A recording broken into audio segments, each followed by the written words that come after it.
آج عورت مارچ، یہ عورت مارچ میں نے کہا کہ یہ 8 مارچ کو صرف نہیں ہوا، یہاں تو روزانہ عورت مارچ ہو رہا ہے۔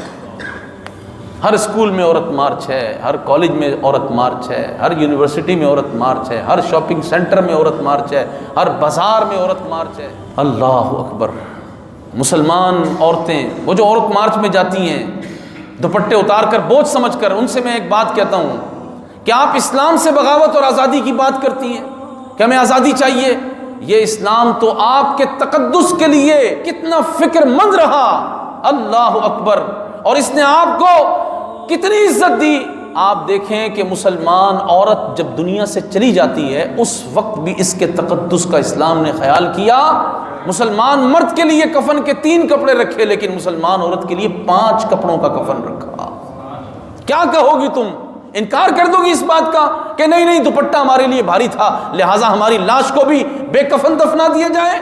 وہ اوڑھنی جو تمہارے لیے اسلام نے اضافی رکھی ہے تمہارے تقدس کی وجہ سے، تمہارے بالوں کو اسلام اس وقت بھی دیکھنے نہیں دیتا کہ یہ مسلمان بیٹی ہے، یہ کلمہ گو بیٹی ہے، یہ قرآن کے ماننے والی ہے، یہ رسول اللہ کے دین کو ماننے والی ہے، اس کی عفت اور پاکیزگی اور حیا کا خیال کرو۔ اللہ اکبر!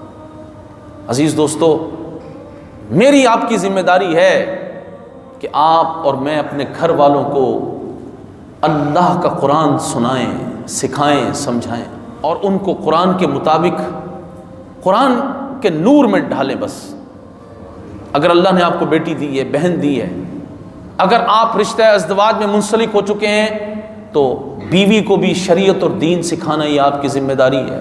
نبی کریم علیہ الصلوۃ والسلام نے فرمایا کہ جنت کی خوشبو 500 برس کی راہ سے آتی ہے، لیکن دیوس جنت کی خوشبو بھی نہیں سونگھ سکے گا۔ نبی کریم علیہ الصلوۃ والسلام سے دیوس کی تعریف پوچھی گئی، فرمایا وہ کہ جسے اس بات کی پرواہ نہ ہو کہ اس کی بیوی کس کے سامنے جاتی ہے یا اس کی بیوی کے پاس کون آتا ہے۔ مراد کیا ہے؟ مراد یہ ہے کہ عورت نامحرم مرد کے سامنے آتی جاتی ہے بے حجاب، تو اگر مرد اس کی پرواہ نہیں کرتا تو حضور نے اس کو فرمایا، کیا فرمایا؟ دیوس۔ کیا کہا؟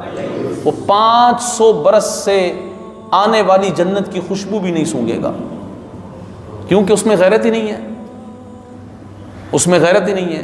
اور یہاں یہ بھی پوچھنا چاہتا ہوں آپ سے کہ جب بیوی کے بارے میں بندہ غیرت نہ کرے وہ دیوس ہو، اور جب رسول اللہ کی گستاخیاں ہوں، جب حضور کی شان و عظمت پر حملے ہوں، فرانس کے خنزیر حملے کریں، اور پھر ان کے لیے دعائیں مانگی جائیں گی یا ان کے لیے نرم بات کی جائے گی؟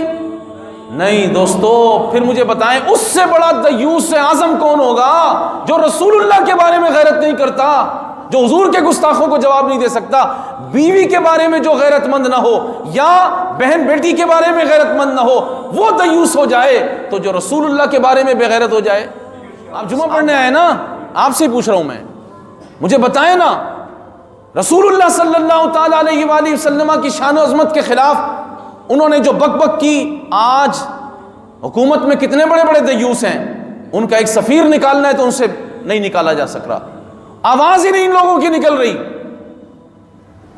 اور قوم اگر چاہتی ہے نا کہ کچھ عزت اس کے پلے آ جائے تو کم سے کم اس معاملے پر کھڑی ہو جائے۔